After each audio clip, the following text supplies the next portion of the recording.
Now that is how you respond to a game one loss. The Phoenix Suns have tied the series against the Los Angeles Clippers in a game full of runs and really a tale of two halves. And we have a lot to talk about today, you guys. What a ball game. What a second half it was, especially for Devin Booker. And pretty much, you guys, if you don't think that Devin Booker is a superstar after tonight's performance, then you're crazy. Devin Booker was absolutely fantastic. But before we talk about how great Devin Booker was, go ahead and do me a huge favor, everybody. Absolutely Hulk crush that like button. Hulk smash that like button. Let me know where you guys were watching the game from tonight. And just let me know how you're feeling going into game 3. I will do my best to try to get to everybody's comments. Let me know how we're sounding and looking. As always, let's do a mic and video check. And yeah, let's celebrate this one. Let me take a sip of my water and then we will get started. Cheers.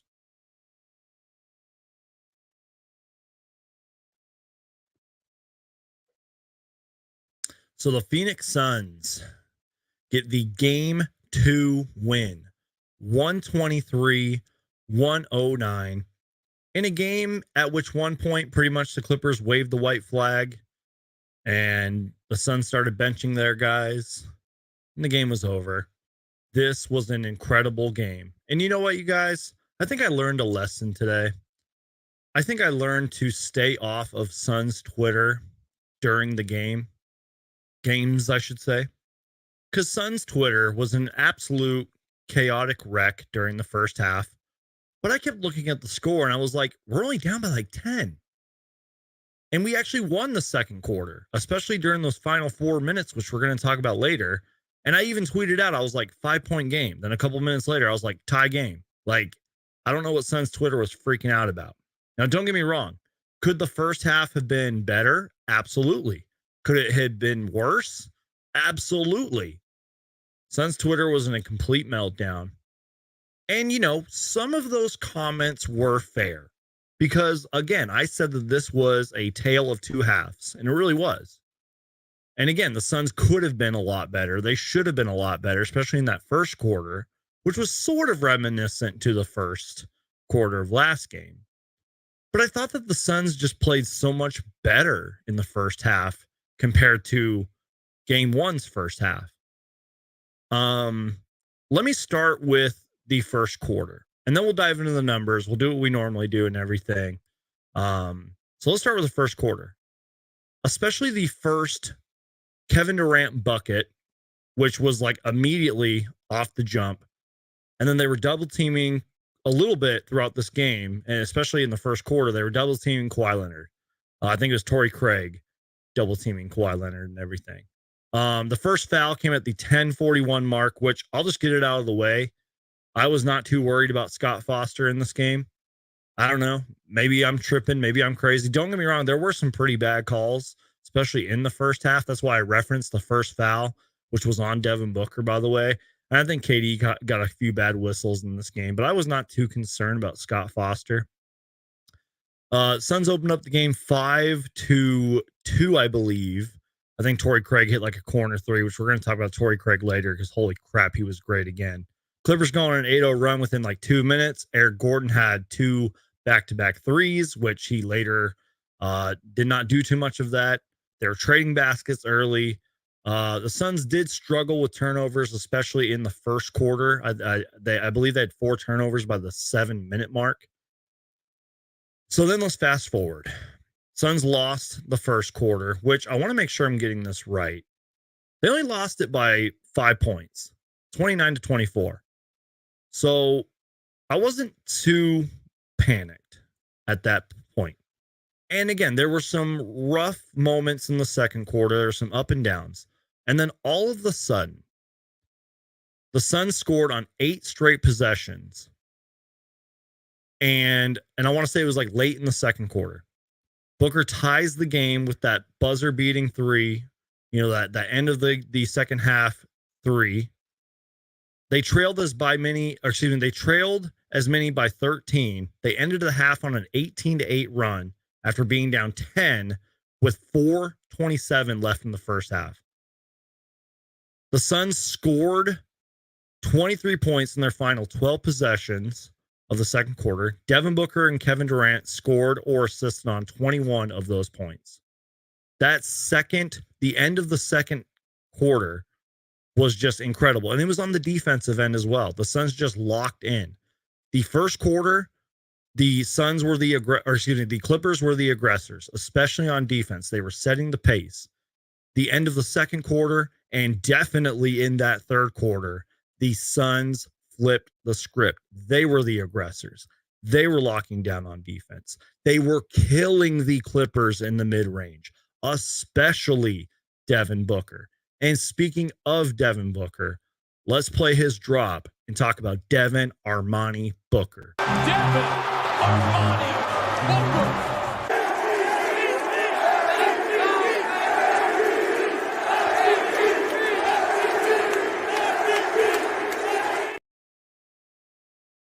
I said at the start of the show that if you do not think that Devin Booker is not a superstar after witnessing what he just did in this game, then you're either ignorant, a troll, or you just don't know basketball. 45 minutes in this game. He scored 38 points. Kawhi Leonard had 38 points in game one. Devin Booker had 9 assists, only 3 turnovers, 14 for 22 from the field, a whole bunch of those from the mid-range, 4 threes made. And he had one play where Ivica Zubac sort of had the ball into the three-point line. I think he was getting ready to pass it to Eric Gordon. Booker just ran in there, stripped the ball, sort of shoved Aaron Gordon off, but it wasn't really like a foul in my opinion. Just kind of got a little physical and shoved him off, ran straight to the basket and threw it down.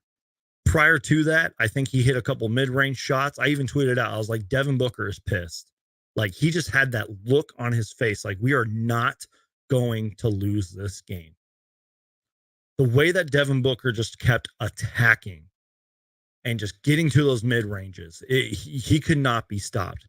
And I believe that Kevin Durant and everybody else fed off of that energy. And I feel like they just kept getting the ball to Booker, and it didn't matter which defender you put on him, even Kawhi Leonard. Devin Booker was scoring the ball tonight. And again, Booker did a little bit of playmaking as well. The 9 assists is huge. And also defensively, I thought Devin Booker was really damn good defensively tonight. Probably not as good as he was in game 1, because, by the way, I saw the stat that Devin Booker, I believe, is the 7th guard in NBA history to have 4 steals and 3 blocks in a game 1. If I got that stat correctly, Booker was incredible, y'all. He was amazing. Entering the third quarter, the Suns were on a 19-2 run within 4 minutes and 15 seconds. Devin Booker in that third quarter alone had 18 points, 7 for 8 shooting, 4 assists. The rest of the team had like 15 points on 6 for 11 shooting. I mean, this was just the Phoenix Suns' big 4 and a little bit of, you know what? I'm just going to say it was our starting lineup. This was the Phoenix Suns starting lineup just doing what they needed to do. The bench was not a factor in game 1. And the bench, again, sort of struggled in this game to an extent. There were some good moments here and there, which we are going to talk about. But this was the Phoenix Suns starters just taking over the game when we needed it most. So there's a lot of players that I really want to highlight and focus on. And this wouldn't be a Phoenix Suns live show, post-game live show, without talking about the one and only Kevin Durant.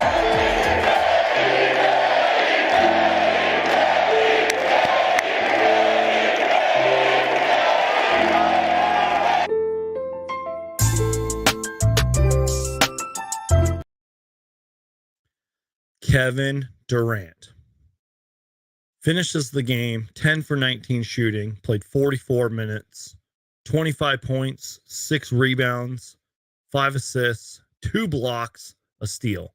Now, he did have 5 turnovers, and he had no threes in this game, which I believe is a really kind of scary thing for the Clippers, because the Suns finished this game with only 10 made three-pointers. Clippers only made 11, and they're actually a pretty good three-point shooting team.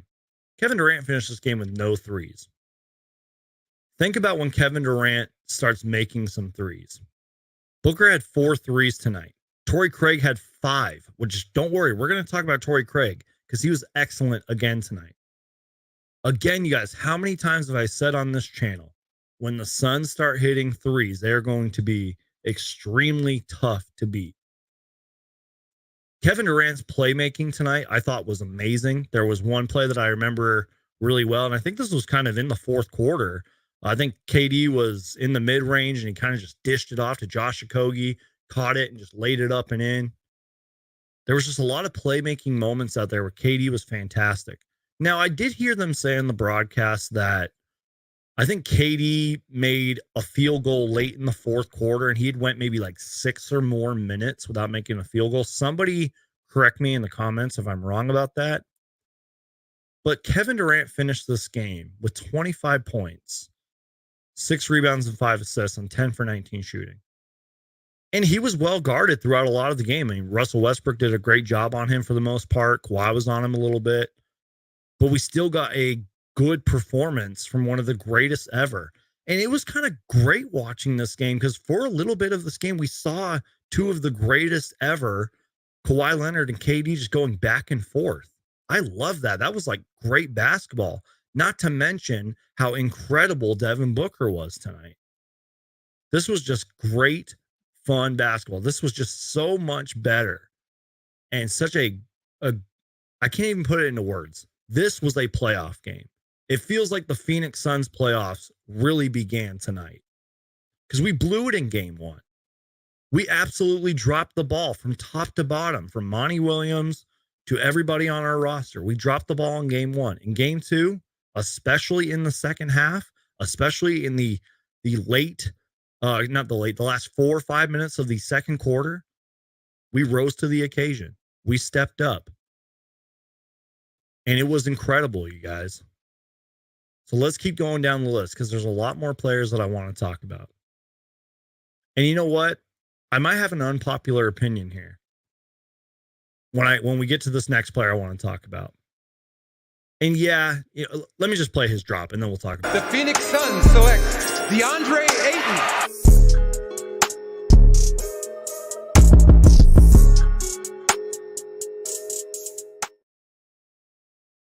This might sound like an unpopular opinion. And please don't stop watching because I'm about to say this. I thought Deandre Ayton actually had a pretty good game. That might sound like a hot take. Yes, he got into foul trouble. Yes, he needs to be better. Heck, is it safe to say maybe Bismack Biyombo outplayed him during certain stretches? Absolutely. But did DA kind of show up in certain moments when it mattered? I believe so. Because there was one point to where the Clippers were locking down KD, locking down Booker, etc. so well that Deandre Ayton just started scoring. I mean, he was hitting that mid-range, playing somewhat good defense here and there, getting those layups, getting those mid-range shots and everything. I thought he was okay in this game. Now, again, he could have been a lot better. I mean, he got the 4 fouls, which he eventually finished with 5. He was 7 for 10 from the field, had 13 rebounds. I mean, it's just like what Justin said. Like, he did do better, but I still want more. Like, I thought he was fine. But at the same time, I don't know if we can win a basketball game if Deandre Ayton is our number 1 offensive weapon. And I think the Suns as a team realize that. That's why we saw that Devin Booker take over in the third. And especially to close out the second quarter. So I kind of just wanted to give him flowers. Maybe I'm wrong on that. And again, he can be better. He knows that. I thought his energy was a little bit better too. In fact, the entire Suns team energy for the most part was a lot better. But let me talk about somebody who is not a hot take, and I need to get a drop for him. It is long overdue. Torrey Craig, who again started in place of Josh Okogie. And during game one, that sort of bothered me a little bit. I wasn't really blaming the loss on it because Torrey Craig was fantastic in game one. And I said it's not his fault that he's starting. It's not his fault that he scored 22 points or whatever he did in game one, which, by the way, in this game, he had 17 on 5 made threes to go along with 3 rebounds, 2 assists, 2 steals. But, like, he just did his job. He started. He played really good defense. He hit those wide open corner threes. He attacked when he needed to. He was great. And even though I think Josh Okogie needs a lot more minutes, and maybe this sounds crazy, maybe Torrey Craig needs to start the rest of the series until further notice. And sort of like with Deandre Ayton, the Clippers were making Craig and Ayton beat them, and they sort of did. And sure, you know, there were some moments where you're kind of like, yeah, Josh Okogie needs to be out there, you know, because he has better chemistry with the starters and can do a lot of things out there. But, like, you know, I think that starting Torrey Craig sort of now in hindsight was the right move, even though it seemed questionable in game one. And if Torrey Craig continues to do this, keep starting him. I thought he was great, man. Let's talk about Chris Paul, who I remember some of you, and there's too many receipts. I got way too many. I can't keep track of them all. Some of you guys wanted Chris Paul traded, man. Chris Paul was great. And maybe I'm a Chris Paul defender. Maybe I'm a Chris Paul stan. He's been great, man. And I thought as the quarters went on, he got even better in this game. Finished the game playing 38 minutes, only 8 for 14 shooting, which is really good. 16, 8 assists, 4 rebounds, 1 steal, and a block. And he only had 3 fouls. The playmaking was great tonight by him. Chris Paul looked like that takeover Chris Paul that we saw last year, you know, cutting and swerving to the basket, hitting those mid-range shots and everything that we all know and love, doing his best on defense. I thought he was good, man. Again, this was just one of those games where the Suns starters as a unit, including Deandre Ayton, played well and won us the game. I got into a small, and I don't even know if I want to read the comment because I don't want to give this guy any more, I don't know, not credit, but pretty much somebody left a comment trolling me saying something like, oh, we traded for Kevin Durant and we lost as a team. He said something like that. And this person knows who he is. He was being a dick, excuse my language. And I just responded with saying, like, yeah, the Suns lost the playoff game. We should just blow it up. You know what I mean? Like, the trolls got to me and I responded when I shouldn't have. I should have had more faith in my team. But, you know, sometimes those trolls get to you is what I'm trying to say. But I hope that troll that left that comment is eating his words now. And to the Suns fans and certain Suns people, I'll just say that, who thought that the Suns should have hit the panic button after game one, I hope you guys are all eating your words now. So, again, I'm sorry if I'm talking a little bit of crap or whatever. I'm just telling it how it is, y'all. I think some of you guys legit hit the panic button after game one, and y'all forgot this was a 7-game series. Now, look, there's going to be a lot of things the Suns need to do a lot better in game 3. And we're going to kind of fast forward to the bench here before we talk about the Clippers. The bench, again, just has to be better. And I saw a couple of you guys saying it. Maybe that is on Monty Williams and his rotations. And Monty Williams, I think Chris Haynes was talking to him, you know, during those like timeout interviews, or it might have been at halftime. I think Monty Williams played like 8 or 9 guys before halftime. I could be wrong on that, but he said something along the lines, I'm paraphrasing, where he was like, we're going to kind of tighten up those rotations and we're just going to stick with our guys. Let me start with Bismack Biyombo, who, again, the stats are not going to blow you away.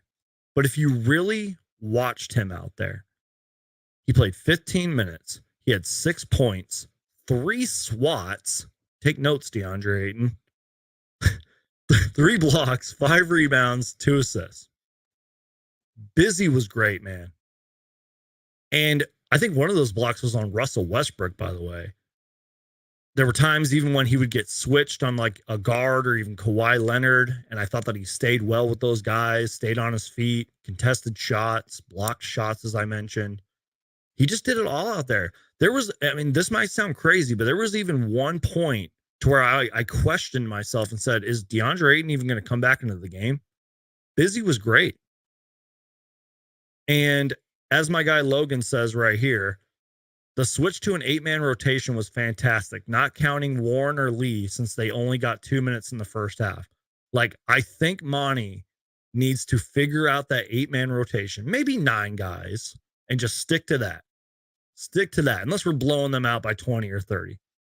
But I agree with that. And Monty Williams did talk about that. If you listen to the broadcast, he said, yeah, we're going to kind of tighten up the rotation a little bit. And that's exactly what he did. So I want to give a lot of credit to Bismack Biyombo. And again, my little spiel rant right there wasn't even close to how impactful Busy was tonight. Josh Okogie, though, I think deserves a little bit of credit. Again, 15 minutes. I think he played like 7 in game 1. I do believe that Josh Okogie needs more minutes. I do. Whether Craig, is having a good game, whether Craig's getting a chunk load of minutes, I don't care. Josh Okogie needs more minutes. That's just my personal opinion. Why did TJ Warren only play 2 minutes in this game? I have no clue. Maybe we could see some more TJ Warren. I don't know. We saw no Jock Landale tonight. Damian Lee played 3 minutes. Landry Shamet. I hate to pick on Landry Shamet here because Suns Twitter already does that.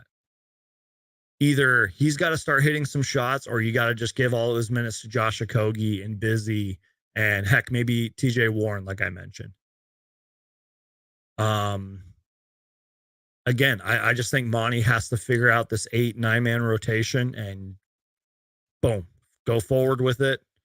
Whether we win this series in 6 games or 7, pick your 8 or 9 guys and leave it at that. And Josh Okogie needs more minutes. So let's talk about the Clippers for a minute. And then we'll get to the numbers. What I noticed just looking at the box score is this was sort of a game where I feel like the Suns did a great job of having Kawhi Leonard beat them out there. And Kawhi Leonard was incredible, by the way. 39 minutes, he finished with 31 points, 8 rebounds, 7 assists, 3 steals, 11 for 20 from the field. He had 3 threes. I was honestly surprised Kawhi didn't finish with the triple-double. I think at the end of the first quarter alone, he had like 8 points, 5 rebounds, and 4 assists or something like that. There was one play to where I believe he blocked or stripped the ball from Kevin Durant, took off down court, and just threw it down. Kawhi Leonard was incredible tonight. Was he better in game 1? Probably, but I still thought that he was really damn good in this game.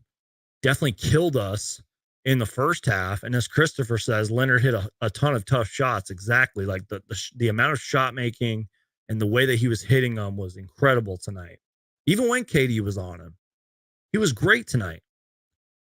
But I feel like the Suns did a great job of just having Kawhi and heck, even Russell Westbrook beat us. Because if you kind of go up and down the numbers, like Eric Gordon was kind of cooking in the first half. He had like those back-to-back threes, finished the game with 4 made threes. And, Trey Mann contributed a little bit. Norman Powell's okay, but he was inefficient. But like, I really believe it was just the Westbrook and Leonard show tonight. And I feel like the Suns did a great job of making them beat us. Sort of like how game 1 was. Like our bench was terrible in game 1, not too much better this game. And the Clippers kind of recognize that. Metal Mike says Kawhi is a robot. He really is, man. even Stan Van Gundy on the broadcast, like Kawhi like didn't get called, or like he like he made it. I think he made a shot and wanted a foul, and Stan Van Gundy was like, if Kawhi Leonard is complaining that it probably should have been a foul, you know what I mean? The dude legit is a robot, but he was incredible, man. I do want to talk about Russell Westbrook.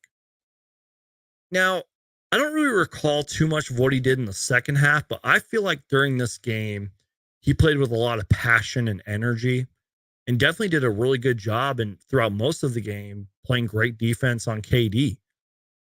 Finished with 28 points tonight, 5 assists, 5 rebounds, 9 for 16 shooting. We all remember the 3 for 19 or whatever. Although Russell Westbrook down the stretch of game 1 was incredible, especially on the defensive end. And he was really good on defense throughout most of this game tonight. Got to the free throw line 8 times, had 2 blocks. But again, I just felt like the Suns did a great job of pretty much forcing Kawhi and Russell Westbrook to beat him. There wasn't really too much in this game from Ivica Zubac. 29 minutes, 8.6 boards. Let's get to some of the numbers here. The Suns as a team, this is crazy. I just saw this just now. We shot 58.8%. Let me repeat that. The Suns as a team shot 58.8%. That is insane. That's got to be like a playoff, or at least a Suns playoff record. I might have to dig through the archives to see when the last time we shot that percentage in a playoff game. And again, you guys, and look, in all fairness, the Clippers made 11 threes. They only attempted 30. We only made 10 threes. I cannot wait until we start hitting those damn threes, man. We are going to be close to unstoppable when that 3 ball starts falling. Which, by the way, the Clippers, 36% for them from 3, 41% from us. Clippers got to the free throw line a whole bunch of times tonight. Excuse me, but I really don't feel like the officiating was too big of a deal. And honestly, you guys, not to sound too cocky, but like if we wouldn't have turned the ball over so much in the first quarter and let like Eric Gordon cook us in the first quarter, I feel like maybe this game would have been out of reach by like midway through the fourth, especially if Devin Booker would have had the same third quarter that he would have had. Then, you know what I mean? Like if we just would have started the game better, that's what we have to do in game 3. We have to start the games better.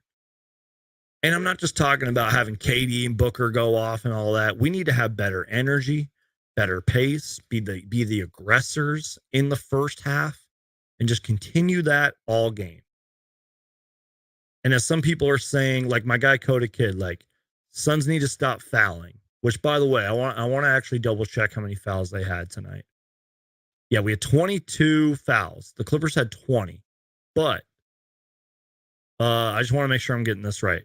Clippers had 16 turnovers, or sorry, Clippers had 15 turnovers. We had 11, but they had 16 points off their turn, or yeah, it was 16 to 15 points off turnovers.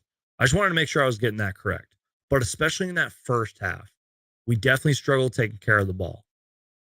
And we were so focused on Kawhi that we left an Eric Gordon wide open, and we left some of their other guys open here and there.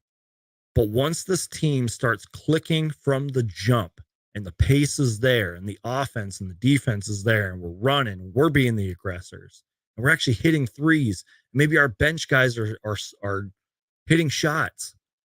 That's what we need to do in game 3. And it's not going to be easy, man, because let's be real, you guys. Ty Lue is a good coach. He's going to make his adjustments.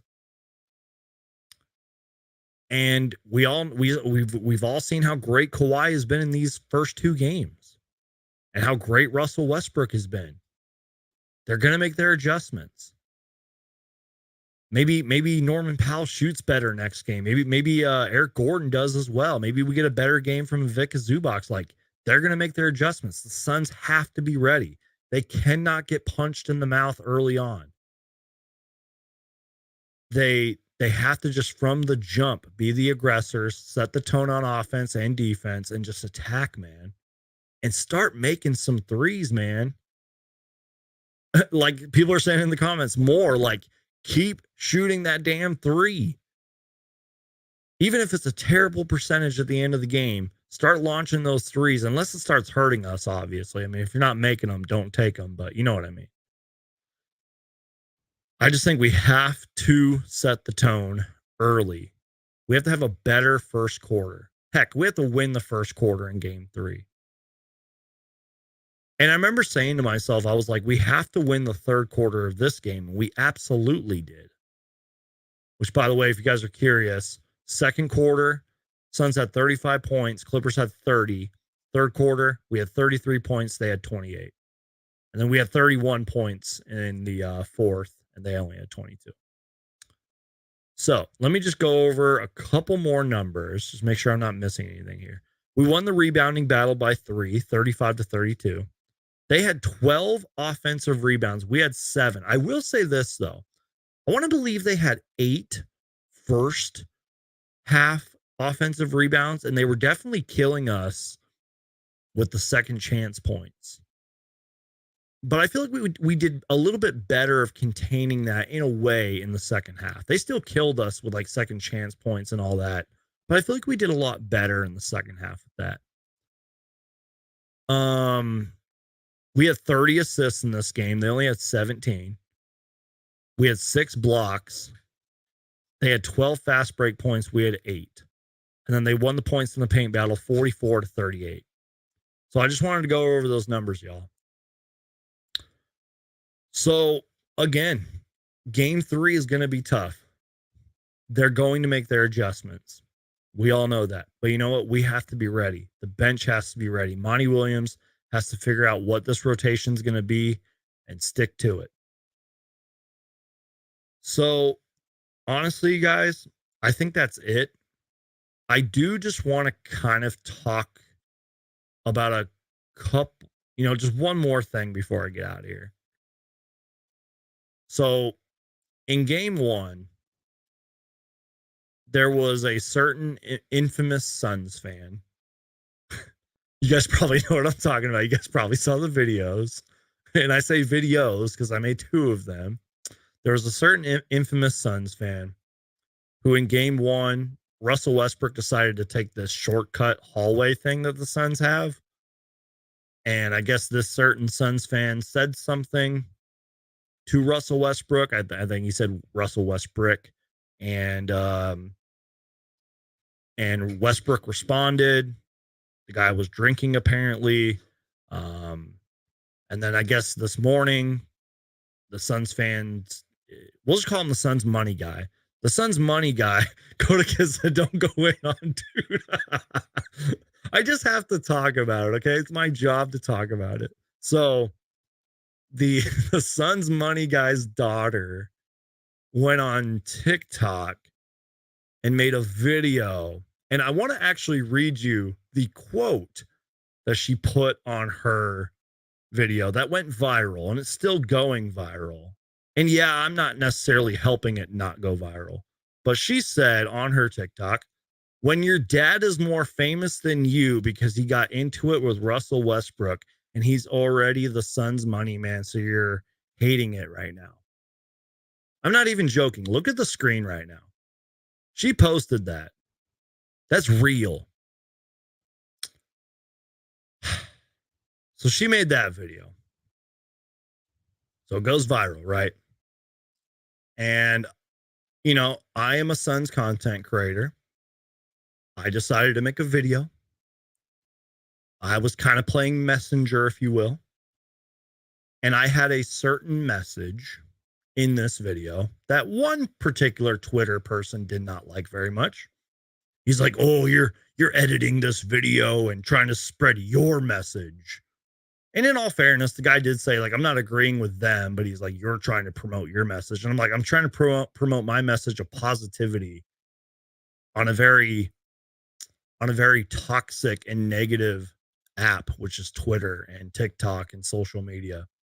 And my message pretty much was just let's be better as basketball fans, including myself. That's all I was saying in the video.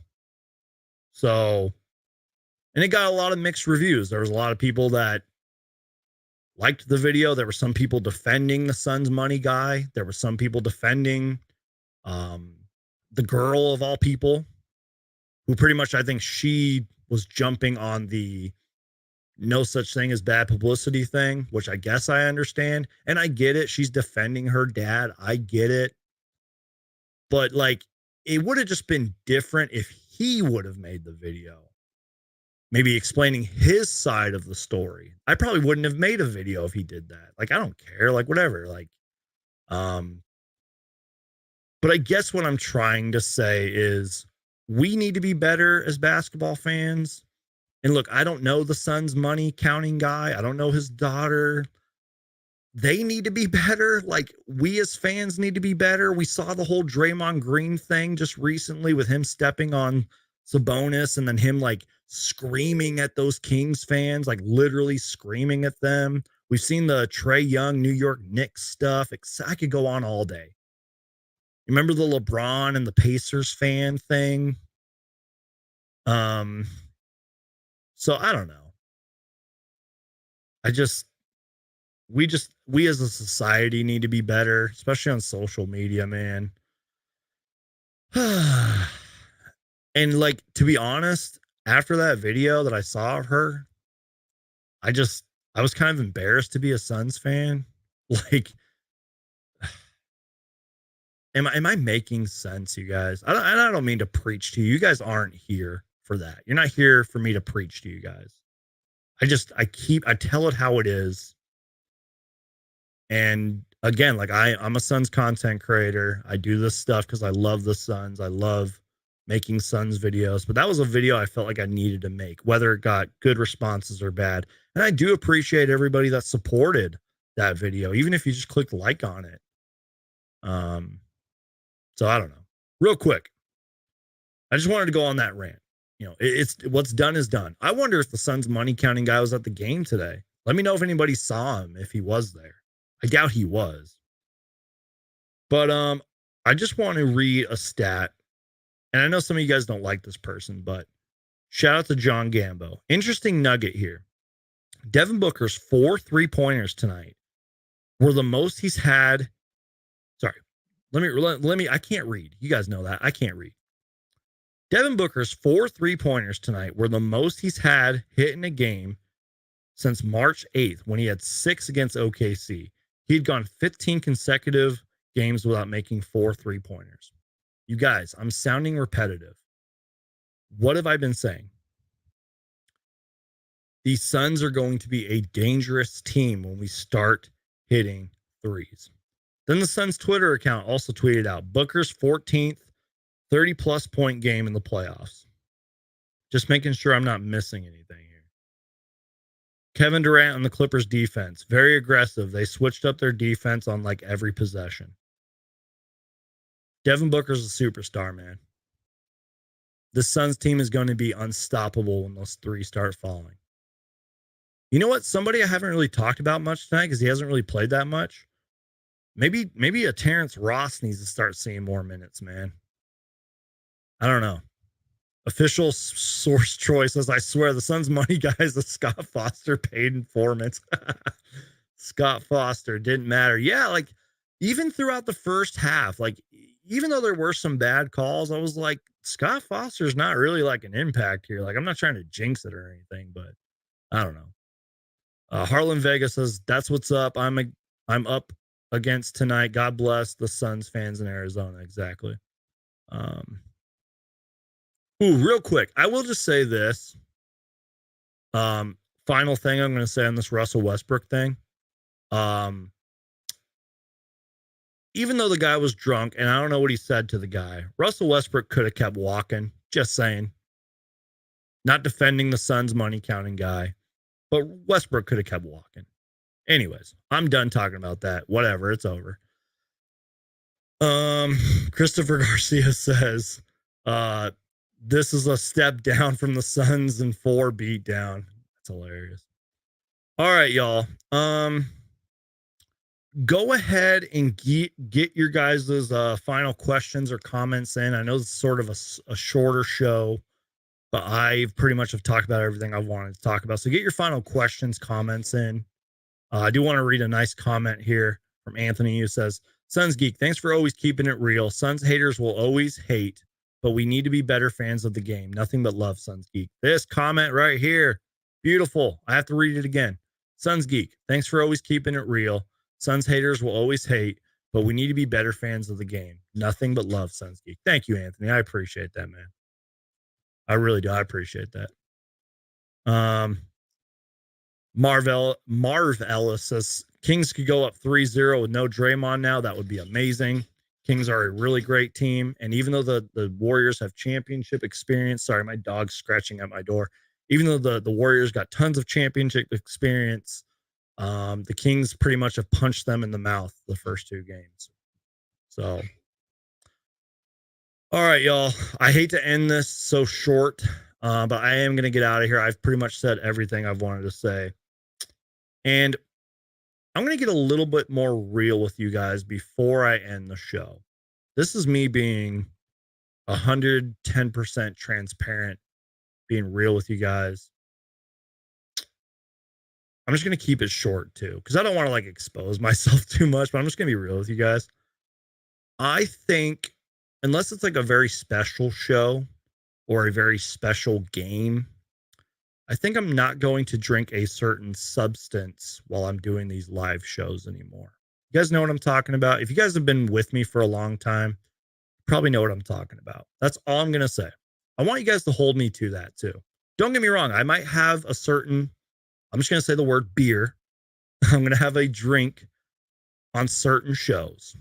You know, maybe if we have like a special guest on, or let's say we close out the Clippers in game 6 or whatever, maybe I will. But I feel like when I don't have these substances, it helps me stay more focused and I can bring you guys the best analysis and my thoughts and just keep it real with you guys.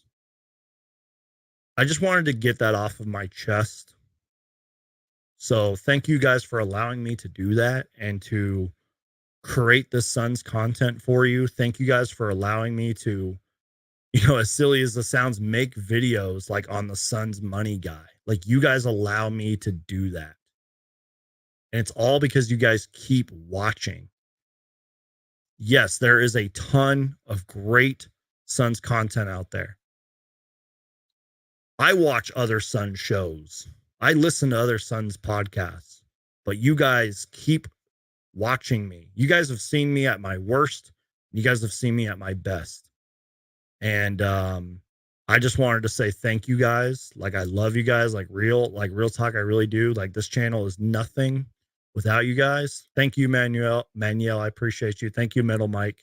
And thank you, Metal Mike. You were on last show, and you were so positive, and I needed that positivity. You were so positive, man. I appreciate it. Maya says, thank you, Brandon. You are amazing. Well, thank you guys. So I just wanted to get that off my chest. Don't get me wrong, though. I'm probably going to have a drink every once in a while on the show, but you're going to see less of that. So on that note, I'm out of here. God bless you guys. I love you guys. Sorry to preach to you guys. Get ready for game 3, y'all. I'm so excited for game 3. And thank you, Coda Kid. You're a legend, man. You've been here for so long. Says Geek is greater than other Suns content. W Suns Geek says Andrews Tate. Metal Mike says, keeping it level with the win too. Have a good night, Geek. Deuces, Geek. Yeah, I'm out of here, you guys. Sorry for the shorter show.